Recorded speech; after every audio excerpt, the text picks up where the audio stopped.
বেঁচে আছেন কি মরে গেছেন চিত্রনায়িকা তানিন সুবা।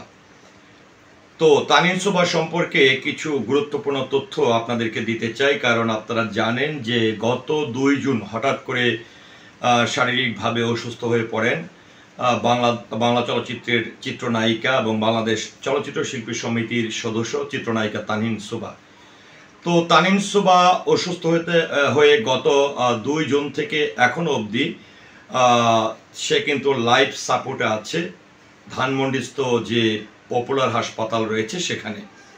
হঠাৎ করেই কিন্তু আজকে আমি যখন এই ভিডিওটি করছি 10 জুন, কিন্তু 8 জুন হঠাৎ করে সামাজিক যোগাযোগ মাধ্যম ফেসবুকে আমরা লক্ষ্য করেছি, কিংবা অনেক গণমাধ্যমেও লক্ষ্য করেছি, অনেক টেলিভিশন চ্যানেলও দেখেছি যে ঢালাওভাবে প্রচার করেছেন যে তানিন সুবা মারা গেছেন কিংবা বেঁচে নেই তানিন সুবা। মৃত্যুর সাথে পাঞ্জা লড়ে অবশেষে হার মেনেছেন চিত্রনায়িকা তানিন সুবা। তো আসলে তানিন সুবাকে নিয়ে সাধারণ মানুষের মধ্যে কিন্তু একটা ব্যাপক আগ্রহ সৃষ্টি হয়েছে যে আসলে তানিন সুবার বর্তমান অবস্থা কি। তো সেই জায়গা থেকে এসে যেহেতু আমি নিজেও একদম তানিন সুবা অসুস্থ হওয়ার পর থেকে তাকে বনশ্রী থেকে যখন শিফট করা হয় ধানমন্ডিস্থ ইবনে সিনা হাসপাতালে, তখনও ছিলাম সেখানে। নিয়ে আসার পরে কিন্তু আমরা দেখলাম যে ইবনে সিনায় আইসিইউ পাওয়া যাচ্ছে না। তো আইসিইউ না পাওয়া যাওয়ার ফলে তাকে কিন্তু আমরা সেখান থেকে তাৎক্ষণিকভাবে রাত প্রায় 3:30টার দিকে আমরা ধানমন্ডিস্থ যে সিটি কলেজের উল্টো পাশে যে পপুলার হাসপাতাল রয়েছে সেখানে আমরা সন্ধান পাই যে এখানে আইসিইউ খালি আছে, যার ফলশ্রুতিতে আমরা কিন্তু তাকে সেখানে নিয়ে আসি। তো তানিন সুবাকে এখানে নিয়ে আসার পরে প্রথম যে পরিস্থিতিটি হয়েছিল যে ডক্টরের পক্ষ থেকে আমরা বনশ্রীতে একটি বেসরকারি হাসপাতালে নিয়ে যাওয়ার পরে এখানে যে টেস্টগুলো করা হয়েছিল সেই টেস্টগুলো দেখেছেন, বা পরে এখানে যখন নিয়ে আসা হয়েছে পপুলারে তখনও সেই টেস্টগুলো দেখেছেন। দেখার পরে যেটি আমরা প্রাথমিকভাবে যেটি আমরা জানতে পেরেছিলাম তার কিডনিতে প্রবলেম হয়েছে, কিডনি কাজ করছে না ঠিকমতো, তারপরে তার চোখে প্রবলেম হয়েছে, তার হার্টবিট কাজ করছে না, হ্যাঁ, তার প্রেশারের প্রবলেম, অনেক কিছু আমরা এখানে আসার পরে ডাক্তার আমাদেরকে অবগত করেন।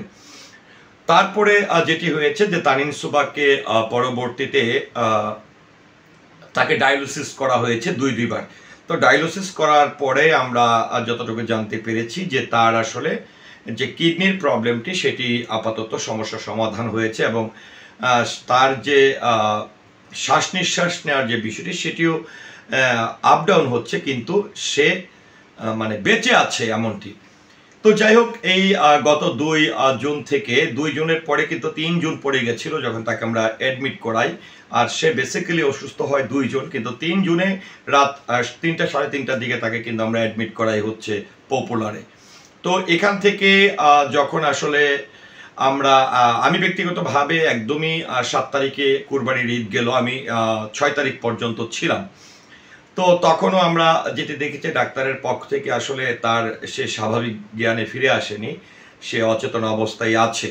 তো এই অবস্থাতে আমি ব্যক্তিগতভাবে আমার গ্রামে ঈদ করতে যাই। তারপরে আসলে গ্রামে গেলেও যেটি ছিল, আমাদের যে টিম আছে এবং বাংলাদেশ চলচ্চিত্র শিল্পী সমিতি কিন্তু একদম সর্বোচ্চ সাপোর্ট দিয়েছেন তানিন সুবাকে, এবং তানিন সুবার পাশে আমাদের চলচ্চিত্র শিল্পী সমিতি বরাবরই তখনও ছিলাম, এখনও কিন্তু আমরা আছি। এবং সবচেয়ে দুঃখজনক বিষয়টি হচ্ছে যে আসলে যেহেতু হাসপাতালে তাকে ভর্তি করা হয়েছে, ডাক্তারের আন্ডারে চিকিৎসা চলছে, সেখানে তো আসলে আমরা হুটহাট ডাক্তারের কোনো সিদ্ধান্ত না জানলে বা ডাক্তারের পক্ষ থেকে কোনো বিষয়ে স্পষ্ট না জানালে কিন্তু আমরা কিন্তু সেটিকে কোনো ধরনের তথ্য আমরা দিতে পারি না।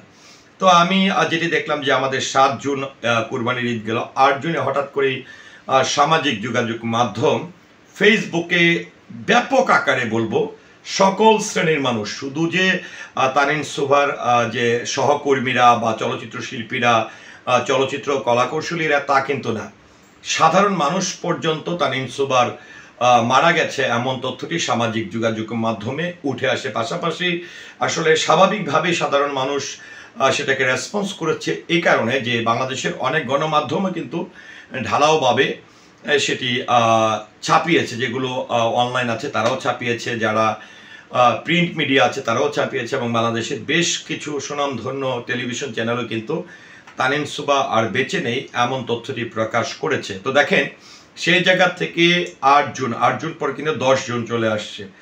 তারপরে আসলে এই বিষয়টি যেটি হয়েছিল, আমার মনে হয় একটা মিসআন্ডারস্ট্যান্ডিং হয়েছিল, ভুল বোঝাবুঝি হয়েছিল, যেটি হয়তো বা তার ভাইকে ডক্টর যেটি বলেছে সে হয়তো বুঝতে সক্ষম হয়নি। এটি হচ্ছে যে তার ব্রেনটি যেটি আছে, ব্রেনটা আসলে ড্যামেজ হয়ে গেছে, কিন্তু তার যে শ্বাস নিঃশ্বাসের ব্যাপারটি সেটি অব্যাহত আছে। তার যে কিডনির যে প্রবলেমটি ছিল সেটি দুইটি ডায়ালিসিস করার পরে আস্তে আস্তে মোটামুটি সেটিও কাজ করছে, অর্থাৎ এটি ড্যামেজ মানে হয়নি আর কি।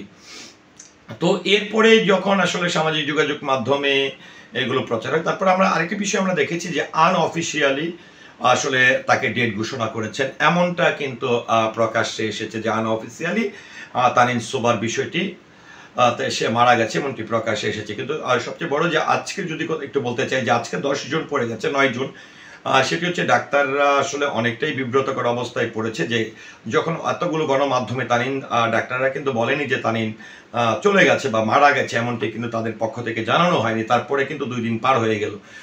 তো এটি নিয়ে আসলে এমন একটা অবস্থা তৈরি হয়েছে, আমরা নিজেরা যারা আছি তারা তানিনের পাশে একদম শুরু থেকে অসুস্থ হওয়ার পর থেকে এখনো অবধি আমরা যারা আছি তারাও কিন্তু অনেক ধরনের ফোন, একের পর এক ফোন, বিভিন্ন অ্যাঙ্গেল থেকে গণমাধ্যম কর্মীদের ফোন, সাধারণ যারা আসলে আমাদেরকে চিনেন তাদের ফোন, আমরা একটা বিভ্রান্তকর অবস্থায় পড়েছি, যার ফলশ্রুতিতে আজকে 9 জুন কিন্তু আমাদেরকে ডক্টররা একদমই যেটি করেছে তারা তাদের মনক্ষুণ্ণতার কথাও কিন্তু প্রকাশ করেছে যে আসলে আমরা তো আমাদের পক্ষ থেকে যে বলিনি যে তানিন মারা গেছেন বা এরকম ঘোষণা আমরা অফিসিয়ালি বলিনি, তাহলে কেন গণমাধ্যমে বা কে বা কারা আসলে এই তথ্যটি নিশ্চিত করেছে এটি নিয়ে তারাও কিন্তু খুব প্রকাশ করেছে, এবং আমরা ব্যক্তিগতভাবেও আসলে অনেকটা বিভ্রান্তকর অবস্থায় পড়েছি। তো যাই হোক, এখনো পর্যন্ত যেহেতু ডাক্তারের আন্ডারে আছে, সুনামধন্য একটা হসপিটালে তানিন এখন অ্যাডমিট আছে এবং সেখানেই তার সে লাইফ সাপোর্টে আছে।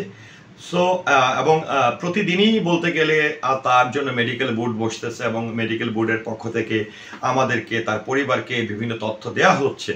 তো এখনো পর্যন্ত যেহেতু আসলে একদমই অফিসিয়ালি যদি কোনো বিষয়টাকে স্পষ্ট না করে, একটা জিনিস দুঃখজনক যে অনেকে এরকম স্ট্যাটাসও দিচ্ছে যে আসলে কি কোথা থেকে কি কারণে তারা দিচ্ছে যে এরকম যে টাকা খাওয়ার জন্য, বিল বেশি করার জন্য এরকম হাসপাতালে হয়তো বা টাকা আটকে রেখেছে, আসলে বিষয়টি এরকম না। আরেকটি বিষয় হচ্ছে যে আসলে তানিনের যে হাজবেন্ড সে আসলে ছিল না, হ্যাঁ, তার চাকরি সংক্রান্ত কারণে সে নাকি ছিল না, তার পক্ষ থেকে সেটি জানানো হয়েছে যে আসলে তানিনের যে হাজবেন্ড সে হচ্ছে পাইলট। সে ঈদের আগে জানিয়েছিল যে তার একটা ফ্লাইট আছে, এটি চাকরির স্বার্থে বা চাকরির রক্ষার্থে সেটি তার দায়িত্ব পালন করতে হবে এবং তাকে আসলে ফ্লাইটে যেতে হবে, এমনটা বলেছিল আর কি, ওনার যে ভাষ্য ছিল। তাই আমরা 9 জুন পর্যন্ত আসলে তানিনের হাজবেন্ডের সঙ্গে আমরা যোগাযোগ করার সুযোগ হয়নি, তবে আজকে মানে 8 জুন পর্যন্ত যেদিন আসলে এই মৃত্যুর সংবাদটি একদমই রটে গেছে, কিন্তু 9 জুন তার হাজবেন্ডের সঙ্গে যোগাযোগ হয়েছে, সেও যোগাযোগ করেছে। যাই হোক, সবচেয়ে বড় যে বিষয়টি হচ্ছে আসলে আমি একটি কথা বলবো যে কোনো হাসপাতালে বা কোনো ডাক্তারের অধীনে যখন থাকে বা কোনো আইসিইউ বলি, লাইফ সাপোর্ট বলি, যাই বলি, যে আসলে অফিসিয়ালি যদি কোনো বিষয় স্পষ্ট না করা হয় বা ডাক্তারদের পক্ষ থেকে কিছু না জানানো হয়, আমরা কিন্তু আসলে যেটি করি যে হুট করে কোথাও থেকে একটা তথ্য পেলাম আর সেটি আমরা প্রচার করছি, সেটি আমরা ফেসবুকে স্ট্যাটাস দিচ্ছি, সে আসলে আমি জানি না কতটা আসলে সঠিক। তবে আসলে যেহেতু তানিনের জন্য একটা কথাই বলবো যে তানিনের একটি 1.5 বছরের বাচ্চাও আছে, সবাই তানিনের জন্য দোয়া করবেন, এবং আমি বিশেষ করে আপনাদের প্রতি কৃতজ্ঞতা জানাই, চলচ্চিত্র শিল্পী সমিতির প্রতি থেকেও কৃতজ্ঞতা জানাই, সকল গণমাধ্যম কর্মীদেরকেও কৃতজ্ঞতা জানাই যে সকলে আসলে তানিনের ব্যাপারে এতটাই আন্তরিক এবং সবাই তানিনের পাশে আছে, এটি আমাদেরকে অবাক করেছেন, এবং দেশবাসীও এতটা তানিনকে রেসপন্স করেছেন এবং সারা দেশের মানুষই আসলে তানিনের জন্য দোয়া করছে। তো আশা করছি আল্লাহ তাআলা হয়তোবা রহম করতেও পারে। তো সবাই তানিনের জন্য দোয়া করবেন, তানিনের বাচ্চার জন্য দোয়া করবেন, আল্লাহ তাআলা যেন আসলে তানিনকে যদি সুস্থ করে, আলহামদুলিল্লাহ। সেটি আর কি আপনাদেরকে একটু আমি আপডেটটা তানিন সম্পর্কে দেওয়ার চেষ্টা করেছি। তো এর মধ্যেও যদি আমার কোনো ভুল হয়ে থাকে সকলের কাছে আমি ক্ষমা চেয়ে নিচ্ছি। আসসালামু আলাইকুম।